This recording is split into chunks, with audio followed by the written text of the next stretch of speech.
दोस्तों आज हम स्टार्ट करने जा रहे हैं एज प्रॉब्लम का पार्ट 2। इससे पहले अगर आपने पार्ट 1 नहीं देखा तो लिंक इस वीडियो के डिस्क्रिप्शन में मौजूद है, वहां से जाके पार्ट 1 को भी देख सकते हैं।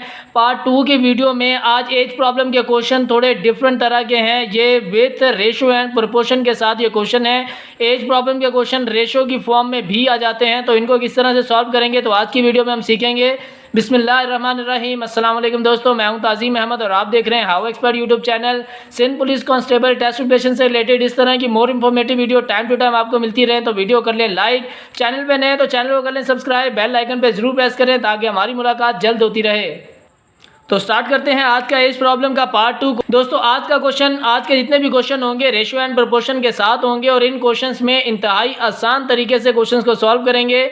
कोई ज़्यादा मुश्किल नहीं है, स्टेप बाय स्टेप आपने इसको सीखना है। क्वेश्चन नंबर 1 है the ratio of ages of son and father is 1:13। Son और फादर की एजेस का रेशियो दिया गया है 1:13। आफ्टर 10 ईयर 10 साल के बाद द रेशियो बिकम्स 1:3। 10 साल के बाद उनकी एजेस का रेशियो 1:3 हो जाएगा। Then the present age of son age, अब सन की प्रेजेंट एज बतानी है। जैसा कि मैंने पहले बताया कि हमने इसको स्टेप बाय स्टेप सॉल्व करना है, तो सबसे पहले हम ये सीख लें कि 1:13 जो है ये 1:13 है। इस रेशो की फॉर्म को दोस्तों हम 1/13 भी लिख सकते हैं। ठीक है जी, 1/13 भी लिख सकते हैं। इसी तरह जो ये रेशो दिया गया है 1:3, इस 1:3 को हम 1/3 की फॉर्म में भी लिख सकते हैं। ठीक है जी, एक तो पहली चीज़ हमें ये क्लियर हो गई। जिस तरह पहली स्टेटमेंट है the ratio of ages of son and father is 1:3, son और फादर की एजेस का रेशो 1:13 है, तो हम सबसे पहले यहाँ पे लेट कर लेते हैं कि इनकी प्रेजेंट एज क्या होगी। इसी रेशो के साथ हमने लेट करना है। अब हमने लेट कर लिया कि सन जो है, पहले सन है तो पहले सन को ले लेते हैं कि लेट सन की एज कितनी है, 1x है। क्योंकि ये इनकी एग्जैक्ट एज नहीं है, ये सिर्फ इनकी एजेस का रेशो दिया गया है। एग्जैक्ट एज के लिए x को लेट किया है। अब ये सन की हो गई। अब हम यहाँ पे फादर की एज को लेट कर लेते हैं कि फादर्स एज जो है वो कितनी है। रेशो है फादर का 13, पहली वाली क्योंकि सन दिया हुआ है तो सन का रेशो होगा। दूसरी वाली जो है फादर है तो फादर का एज रेशो होगा। अब फादर का रेशो, फादर की एज क्या लेट करेंगे, 13x लेट कर लेंगे। ये हमने लेट कर ली सन और फादर की एज। नेक्स्ट स्टेटमेंट में क्या कहा जा रहा है, आफ्टर 10 ईयर 10 साल के बाद, तो हम क्या करते हैं इसमें 10 साल ऐड कर देते हैं क्योंकि आफ्टर आ रहा है। आफ्टर में क्या होता है 10 ईयर्स प्लस करते हैं। अगर यहाँ पे अगो होता 10 ईयर्स अगो तो हम माइनस करते। अब यहाँ पे आफ्टर है तो 10 साल हम इसमें ऐड कर देते हैं। ये आफ्टर 10 सन की एज में हो गया। फादर की एज में भी क्या करेंगे 10 ईयर प्लस कर देंगे। ये हमने 10 ईयर्स प्लस कर दिया। ठीक है जी, अब करना इसको कैसे है, रेशो जिस तरह दिया हुआ है 1:13, तो हम 1:13 को हम 1x/13x लिख सकते हैं। बिल्कुल लिख सकते हैं। रेशो की फॉर्म में हमने सीखा, रेशो को हम 1/13 लिख सकते हैं। ये हमने 13 लिख दिया। अब इसको हम 10 ईयर हमने इसमें ऐड करने हैं, तो हमने यहाँ पे 10 ईयर्स ऐड कर दिए। यानी कि पहले ये इक्वेशन ले ली और फिर इन दोनों के बीच में साइन क्या है, रेशो का, तो फिर ये वैल्यू है तो नीचे क्या आएगा 13x + 10 आ जाएगा। ये वैल्यू को हमने रेशो से बाय की फॉर्म में चेंज कर लिया, डिवाइड की फॉर्म में चेंज कर लिया। अब यहाँ तक आने के बाद वो कह रहा है आफ्टर 10 ईयर 10 साल के बाद, 10 साल के बाद क्या होगा, रेशो बिकम 1:3 हो जाएगा। तो ये किसके बराबर आ जाएगा, ये 1:3 के बराबर आ जाएगा 10 साल ऐड होने के बाद। तो 1/3 को हम 1/3 भी लिख सकते हैं, ऐसे लिख सकते हैं। बिल्कुल ये हमारी बन गई इक्वेशन। अब इस इक्वेशन को हमने कर लेना है सॉल्व कैसे करेंगे, 3 यहाँ पे डिवाइड हो रहा है, इक्वल्स टू के उस तरफ जाएगा तो हो जाएगा मल्टीप्लाई। इसको यहाँ पे लिख लेते हैं 3 और 1x + 10 यानी कि x + 10 हमने यहाँ पे लिख दिया इज इक्वल्स टू, अब 1 यहाँ पे ऐसे ही पड़ा हुआ है। अब 13x + 10 यहाँ पे डिवाइड हो रहा है, इक्वल्स टू के उस तरफ जाएगा तो 1 से हो जाएगा मल्टीप्लाई। ये हमने एक मल्टीप्लाई करा दिया। मल्टीप्लाई करने के बाद अब इसको सिंप्लीफाई कर लेंगे। 3 को x के साथ मल्टीप्लाई करेंगे तो 3x हो जाएगा, प्लस 3 10 हो जाएगा 30। अब 1 को मल्टीप्लाई करेंगे तो 13x + 10, 1 10 हो गया 10। ये हमारे पास इक्वेशन आ गई। अब x की वैल्यू को अलग कर लेंगे। यहाँ पे क्या हमारे पास 30 है, इस 30 को हम ऐसे ही लिखते हैं। 10 यहाँ पे प्लस हो रहा है, इक्वल्स टू के इस तरफ आएगा, हो जाएगा माइनस। यहाँ पे क्या बचा था 13x को ऐसे ही लिखा और यहाँ पे 3x है प्लस हो रहा है इक्वल्स टू के उस तरफ जाएगा तो हो जाएगा इससे माइनस, ये हमने कर दिया माइनस। 30 माइनस 10 करेंगे तो हमारे पास आएगा 20। 13x माइनस 3x करेंगे बचेगा हमारे पास 10x बच जाएगा दोस्तों। ठीक है जी, अब 10 यहाँ पे मल्टीप्लाई हो रहा है इक्वल्स टू के इस तरफ आएगा तो हो जाएगा डिवाइड, ये हमने कर दिया divide. 10 1s are 10, 10 2s are 20, x is equals to 2 years age आ गई। अब x जिसको हमने लेट किया था उसकी एज आ गई। x हमने किसको लेट किया था, x हमने सन को लेट किया था तो ये आ गई सन की एज 2 ईयर्स, ये हमारा आंसर हो जाएगा। क्वेश्चन में सन की एज ही पूछी गई थी, अगर फादर की एज भी पूछ लेता तो हम क्या करते 13x को लेते और x की वैल्यू यहाँ पे पुट करके 13 से मल्टीप्लाई कर देते तो फादर की एज आ जाती। अगर वो निकालनी है तो उसको भी हम देख लेते हैं। अब यहाँ पे 13x हम यहाँ पे लिख देते हैं, 13 लिखा, x इसके बराबर है 2 के तो x की जगह लिखेंगे 2, 13 2s हो गया हमारे पास 26। ये दोस्तों फादर की एज आ गई हमारे पास। ठीक है जी, इस तरह से नेक्स्ट क्वेश्चन पे चलते हैं, एक दो क्वेश्चन और करते हैं ताकि हमें और ज़्यादा क्लियर हो जाए ये क्वेश्चन। क्वेश्चन नंबर 2 पे चलते हैं। तो the ratio of the ages of uncle and nephew at present 6:1। अब अंकल और नेफ्यू की जो एजेस हैं उनका रेशो दिया गया है 6:1। आफ्टर 5 ईयर, 5 साल के बाद द रेशो विल बिकम 7:2। 5 साल के बाद उनकी एजेस का रेशो 7:2 हो जाएगा। Find the present age of nephew. अब नेफ्यू की प्रेजेंट एज क्या है। ये क्वेश्चन पहले वाले क्वेश्चन की तरह मिलता जुलता है तो हम वैसे ही इसको सॉल्व करेंगे। अब यहाँ पे लेट कर लेते हैं, पहले क्या दिया गया है अंकल, तो हम यहाँ पे लिखते हैं लेट अंकल्स एज कि अंकल की एज कितनी है। अंकल की एज रेशो में देखें, पहली रेशो में 6 जो है ये 6x इसके साथ हम लेट कर लेंगे, ये अंकल की एज आ गई। उसके बाद है नेफ्यू, तो यहाँ पे लिख लेते हैं नेफ्यूज़। यहाँ पे नेफ्यूज़ की एज को हमने लेट कर लिया, नेफ्यूज़ की एज लेट करेंगे तो नेफ्यूज़ की एज क्या है 1 है, 1 रेशो में आ रहा है नेफ्यू का तो यहाँ पे लिख देंगे x, x के साथ कुछ नहीं है तो 1 है, सिंपल सी बात है। अब ये अंकल की एज आ गई, ये नेफ्यू की एज आ गई। नेक्स्ट क्या कहा जा रहा है, अब इसको हम उस फॉर्म में लिख लेते हैं जिस फॉर्म में हमने सॉल्व करना है।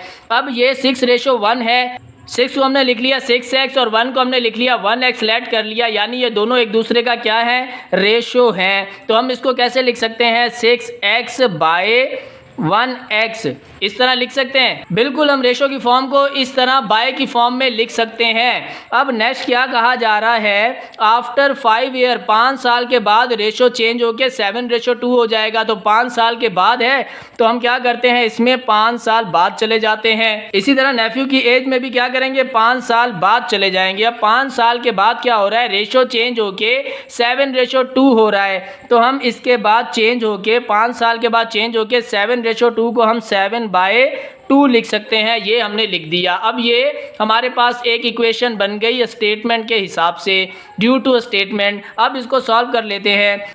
अब 2 यहाँ पे डिवाइड हो रहा है इक्वल्स टू के उस तरफ जाएगा तो हो जाएगा मल्टीप्लाई किससे 6x+5 से, और नीचे x+5 डिवाइड हो रहा है इक्वल्स टू के उस तरफ जाएगा 7 से हो जाएगा मल्टीप्लाई x+5, ये हमने कर दिया मल्टीप्लाई। अब इसको सिंप्लीफाई कर लेंगे, 2 6 होता है 12x + 2 5 हो गया 10। इस तरह इसको करेंगे, 7 को x से मल्टीप्लाई करेंगे 7x + 7 5 35, ये हमने सॉल्व कर लिया। अब x की वैल्यू को अलग कर लेंगे, यहाँ पे आया 12x, 7x प्लस हो रहा है इक्वल्स टू के इस तरफ आएगा, हो जाएगा माइनस का 7x हो गया, यहाँ पे क्या बचा 35 बच गया, 10 यहाँ पे प्लस हो रहा है इक्वल्स टू के इस तरफ आएगा तो हो जाएगा माइनस का 10 हो जाएगा। ठीक है जी। अब 12x - 7x करेंगे तो हमारे पास बचेगा 5x, और यहाँ पे 35 - 10 करेंगे तो हमारे पास बचेगा 25। अब 5 यहाँ पे मल्टीप्लाई हो रहा है x के साथ इक्वल्स टू के उस तरफ जाएगा, 25 से हो जाएगा डिवाइड, इसको कर देते हैं divide, 25 divided by 5, 5 1s are 5, 5 5s are 25, x is equals to 5 years. ये हमारे पास 5 ईयर्स एज आ गई। किसकी एज आई, x हमने किसको लेट किया था, नेफ्यू की एज को लेट किया था। क्वेश्चन में हमसे पूछा गया था प्रेजेंट एज ऑफ नेफ्यू, तो नेफ्यू की एज आ गई x थी तो x बराबर है 5 ईयर्स के, तो नेफ्यू की एज आ गई। अंकल की एज निकालनी है, वो निकाल लेते हैं, 6x is equals to 6x इसके बराबर है 5 के, तो यहाँ पे 5 लिखेंगे, 6 5 हो गया 30, तो ये हमारे पास 30 ईयर्स अंकल की एज आ गई। ठीक है जी, ये हमारा 30 ईयर अगर अंकल की एज पूछा जाए तो ये भी हमारा आंसर हो जाएगा। ये था क्वेश्चन नंबर 2। इस तरह से दोस्तों रेशो की फॉर्म में आपको भी दिए जा सकते हैं एजिस प्रॉब्लम के क्वेश्चन, तो आप हर तरीके से अपने आप की तैयारी रखें और प्रैक्टिस करते रहें। प्रैक्टिस करते रहेंगे तो ये फ्री के आपको 20 नंबर मैथमेटिक्स से मिलने वाले हैं। मैथ का पार्ट आपके लिए एक इम्पॉर्टेंट की है मार्क्स गेन करने के लिए। नेक्स्ट पे चलते हैं। क्वेश्चन नंबर 3 है, 2 numbers are in ratio 3:5 if 6 is subtracted from each, the new numbers are in the ratio 9:17, the smaller number is। Same दोस्तों उसी तरह का क्वेश्चन है, लेकिन इसमें क्या है, एजिस नहीं दी हुई, लेकिन क्वेश्चन उसी तरह का है। अब इसको कैसे सॉल्व करना है, क्वेश्चन में कह रहा है कि 2 नंबर हैं जिनका रेशो है 3:5, if 6 is subtracted from each, दोनों में से 6 को सब्ट्रैक्ट करेंगे तो न्यू नंबर रेशो में आएगा 9:17 और स्मॉलर नंबर इनमें से कौन सा है। तो हम सबसे पहले क्या करते हैं, लेट कर लेते हैं कि let the first number, 2 number है ना, तो फर्स्ट नंबर कौन सा है, पहला नंबर 3 है रेशो में, तो हम यहाँ पे लिखते हैं 3x। सेकंड नंबर रेशो में कौन सा है, 5 है, तो हम यहाँ पे लिखते हैं सेकंड नंबर को हमने लेट कर लिया 5x। अब क्या करना है, अब ये दोनों मतलब के रेशो की फॉर्म में है, तो रेशो की फॉर्म को हम कैसे लिख सकते हैं, 3x/5x लिख सकते हैं। अब यहाँ पे कहा जा रहा है इफ 6 इज सब्ट्रैक्टेड, अगर 6 इसमें सब्ट्रैक्ट किया जाएगा, माइनस किया जाएगा, तो रेशो 9:17 हो जाएगा। अब यहाँ पे हम 6 कर लेते हैं सब्ट्रैक्ट, इसमें भी कर दिया और इसमें भी कर दिया। ईच कहा गया था, दोनों में 6 सब्ट्रैक्ट करना है, ये हमने कर दिया। अब सब्ट्रैक्ट करने के बाद रेशो चेंज होके 9:17 के बराबर हो जाएगा, तो यहाँ पे हम लिखते हैं 9:17 के बराबर हो गया।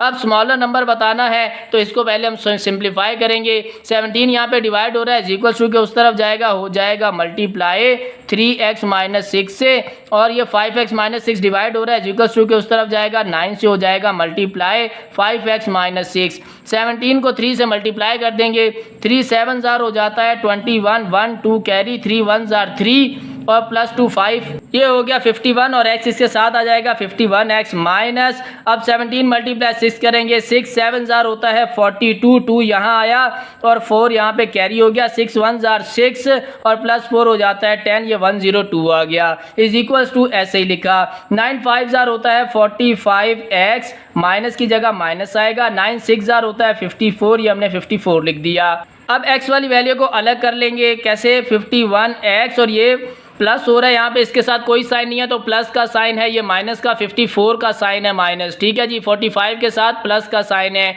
45x प्लस हो रहा है, इधर आएगा तो माइनस हो जाएगा 45x, और यहाँ पे हमारे पास क्या बचा, -54, और ये माइनस हो रहा है 102, इधर आएगा तो प्लस का 102 हो जाएगा। अब 51x - 45x करेंगे तो हमारे पास बचेगा 6x इज इक्वल्स टू 102 में से 54 माइनस कर लेते हैं, 102 माइनस 54, 12 में से 4 माइनस बचा 8 और यहाँ पे बच गया था 9, 9 में से 5 माइनस करेंगे बचेगा 4, 48 दोस्तों यहाँ पे हमारे पास बच गया। अब यहाँ पे 6 मल्टीप्लाई हो रहा है, इक्वल्स टू के उस तरफ जाएगा तो हो जाएगा 48 से डिवाइड, ये हमने कर दिया डिवाइड। अब कैंसिल कर देंगे, 6 1 जार 6, 6 8 जार 48 हो जाता है, x इज इक्वल्स टू 8, तो वो नंबर जो है हमारे पास आया है 8। अब हमने इसको चेक करना है, हमसे पूछा गया था स्मॉलर नंबर कौन सा है, तो स्मॉलर नंबर पहला नंबर तो 3x है, दूसरा नंबर 5x है, 5 तो बड़ा है, 3x ही स्मॉलर होगा, तो हम यहाँ पे लिखते हैं 3x। अब यहाँ पे 3x की वैल्यू पुट कर देते हैं, x क्या है 8 है, 8 3 जार होता है 24, पहला नंबर ये है जो कि छोटा होगा, अगर बड़ा नंबर पूछा जाता तो वो 5x है। हम यहाँ पे लिखते हैं 5x इज इक्वल्स टू 5 की जगह 5, x की जगह x की वैल्यू 8 है, 8 लिख देते हैं, 5 8 जार होता है 40, तो ये हमारे पास बिगेस्ट और बड़ा नंबर है, ठीक है जी। स्मॉलर नंबर आ गया और बड़ा नंबर आ गया, हमसे छोटा पूछा गया था 24, हमारा यहाँ पे आंसर हो जाएगा। इस तरह का क्वेश्चन भी आपको दिया जा सकता है, ज़रूरी नहीं है एजिस का ही हो, एजिस से रिलेटेड ही क्वेश्चन है, तो ये भी हमारी एक तरह की प्रैक्टिस हो गई। नेक्स्ट क्वेश्चन पे चलते हैं। क्वेश्चन नंबर 4 पे आ गए दोस्तों। ये क्वेश्चन थोड़ा सा चेंज है, कुछ नया हमें सीखने को मिलेगा, लेकिन मुश्किल नहीं है, बड़ा क्वेश्चन देके आपने घबराना नहीं है। क्वेश्चन नंबर 4 है the ratio of boys and girls in a group is 7:6। अब गर्ल्स और बॉयज का रेशियो 7:6 है। If 4 more boys join the group and 3 girls leave the group, 4 और बंदों ने, लड़कों ने, बॉयज ने ज्वाइन किया और 3 गर्ल्स ने लीव किया, the ratio of boys and girls become 4:3। तो उसके बाद रेशियो चेंज हो गया 4:3 हो गया। गया what is the total number of boys and girls initially in the group. शुरुआत में बॉयज और गर्ल्स कितने थे, तो शुरुआत में बॉयज और गर्ल्स का रेशो था 7:6, लेकिन एग्जैक्ट वैल्यू नहीं थी। तो हम क्या करते हैं, यहाँ पे लेट कर लेते हैं कि लेट द बॉयज, इनिशियली में बॉयज़ जो है वो कितने थे, बॉयज़ 7 है, पहले बॉयज़ दिया हुआ है तो पहले बॉयज़ को लेंगे 7x ले लेते हैं, और उसके बाद हमारे पास गर्ल्स हैं। ठीक है जी, हम यहाँ पे ले लेते हैं कि गर्ल्स को हमने लेट किया, गर्ल्स कितना है 6 रेशो है, तो यहाँ पे हम लेते हैं 6x, ये हमने ले लिया। अब ये दोनों एक दूसरे का क्या है, रेशो हैं, जैसा कि रेशो दिया हुआ है वैसे ही हमने रेशो बना दिया है। अब हमने क्या करना है, इस रेशो को बना लेते हैं। रेशो की फॉर्म को हम कैसे लिख सकते हैं, 7x/6x लिख सकते हैं। बिल्कुल, आगे क्या कहा जा रहा है, 4 मोर बॉयज़ ज्वाइन द ग्रुप। अब 4 मोर बॉयज़ ने जो है यहाँ पे ऐड हुए हैं, बॉयज़ ने इसको ज्वाइन किया है ग्रुप को। तो बॉयज़ हमारे पास क्या थे, 7 थे, पहले बॉयज़ था तो बॉयज़ 7 थे, तो इसमें क्या करेंगे, मोर बॉयज़ ने ज्वाइन कर लिया तो यहाँ पे +4 कर देंगे, 4 बॉयज़ को हमने ज्वाइन करा दिया। उसके बाद है and 3 girls leave the group. अब 3 गर्ल्स ने लीव किया है, गर्ल्स का रेशो की वैल्यू क्या थी, 6 थी, तो इसमें हमने क्या करना है, 3 गर्ल्स को लीव करा देना है। तो नीचे गर्ल्स की वैल्यू दी गई है, इसमें हम माइनस कर देते हैं 3, ये हमने माइनस कर दिया, गर्ल्स को लीव करा दिया। ठीक है जी, अब यहाँ पे कह रहे हैं the ratio of boys and girls become 4:3। ये होने के बाद 4 बॉयज़ 3 गर्ल्स, 4 का ज्वाइन और 3 का लीव करने के बाद रेशो चेंज होके हो जाता है कितना, 4:3। हम यहाँ 4:3 को 4/3 लिख सकते हैं, बिल्कुल लिख सकते हैं। अब हमने इसको करना है सिंप्लीफाई, इक्वेशन हमारे पास बन गई है, यहाँ पे कंप्लीट हो गई है। आगे तो हमने total number of boys and girls बताने हैं, तो यहाँ पे 3 हो रहा है, डिवाइड इज इक्वल टू के उस तरफ जाएगा तो हो जाएगा मल्टीप्लाई किससे, 7x+4 से, और नीचे 6x-3 डिवाइड हो रहा है इज इक्वल टू के इस तरफ जाएगा 4 से हो जाएगा मल्टीप्लाई 6x-3। अब इसको सिंप्लीफाई कर लेंगे, 7 3 जार होता है 21x प्लस 3 4 जार होता है 12, और यहाँ पे 4 6 जार होता है 24x, और -4 3 जार हो गया 12। अब x वाली वैल्यू को अलग कर लेंगे, यहाँ पे +12 है, इसको ऐसे लिखते हैं, यहाँ पे -12 हो रहा है इक्वल्स टू के इस तरफ आएगा, ये प्लस का 12 हो जाएगा, यहाँ पे क्या है 24x। अब यहाँ पे 21x प्लस हो रहा है, यहाँ कोई साइन नहीं है तो प्लस का साइन है, इधर आएगा तो हो जाएगा माइनस का 21x, 12 + 12 हो जाएगा 24, 24x - 21x करेंगे बचेगा 3x, 3x के साथ मल्टीप्लाई हो रहा है इक्वल्स टू के इस तरफ आएगा, डिवाइड हो जाएगा 24 से, यहाँ पे बचेगा x, 3 1 जार 3 और 3 8 जार हो जाएगा 24। x इज इक्वल्स टू हमारे पास आया 8, x की वैल्यू तो आ गई हमारे पास 8। क्वेश्चन में क्या पूछा गया था, क्वेश्चन में पूछा गया था what is the total number of boys and girls initially in the group. Boys और गर्ल्स की जो इनिशियली में वो कितना था, कितने थे टोटल, तो इनिशियल में 7x तो बॉयज़ थे। अब बॉयज़ और गर्ल्स दोनों बताने हैं तो पहले हम ले लेते हैं बॉयज़ कितने थे हमारे पास, 7x थे, हमने लिखा 7x, और यहाँ पे 7x इसके बराबर है 8 के, यहाँ पे लिख देते हैं 8, 7 8 जार होता है 56, तो 56 हो गया हमारे पास बॉयज़। अब यहाँ पे गर्ल्स ले लेते हैं, तो गर्ल्स कितनी थी हमारे पास, 6x थी, यहाँ पे हमने लिखा 6x, 6 और x इसके बराबर है 8 के, यहाँ पे लिखते हैं 8, 6 8 जार होता है 48, तो 48 गर्ल्स आ गई। अब दोस्तों इनको ऐड कर लेते हैं तो हमारे पास टोटल जो है वो बॉयज़ एंड गर्ल्स आ जाएंगे, 8 + 16 हो जाता है 14, 1 कैरी, और 6 + 4 हो गया हमारे पास 10, 104 टोटल जो है वो बॉयज़ एंड गर्ल्स इनिशियल में स्टार्ट में थे। ठीक है जी, ये हमारा हो जाएगा आंसर। इस तरह का क्वेश्चन भी आपको दिया जा सकता है, क्वेश्चन कोई मुश्किल नहीं है, सिर्फ हमने क्वेश्चन को सीखना है स्टेप बाय स्टेप।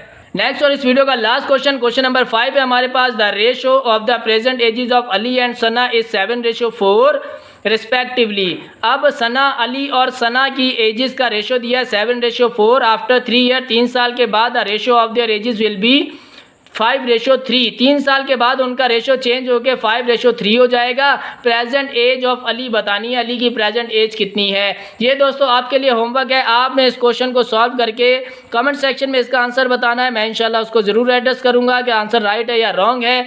ये क्वेश्चन आपके लिए प्रैक्टिस के तौर पर मैंने लिखा है। ये थी दोस्तों आज की वीडियो, उम्मीद करते हैं आज की वीडियो आपके लिए इन्फॉर्मेटिव रही होगी। वीडियो से आपने कुछ सीखा हो तो वीडियो कर लें लाइक, चैनल पर नए हैं तो चैनल को कर लें सब्सक्राइब, बेल आइकन पर जरूर प्रेस करें ताकि हमारी मुलाकात जल्द होती रहे।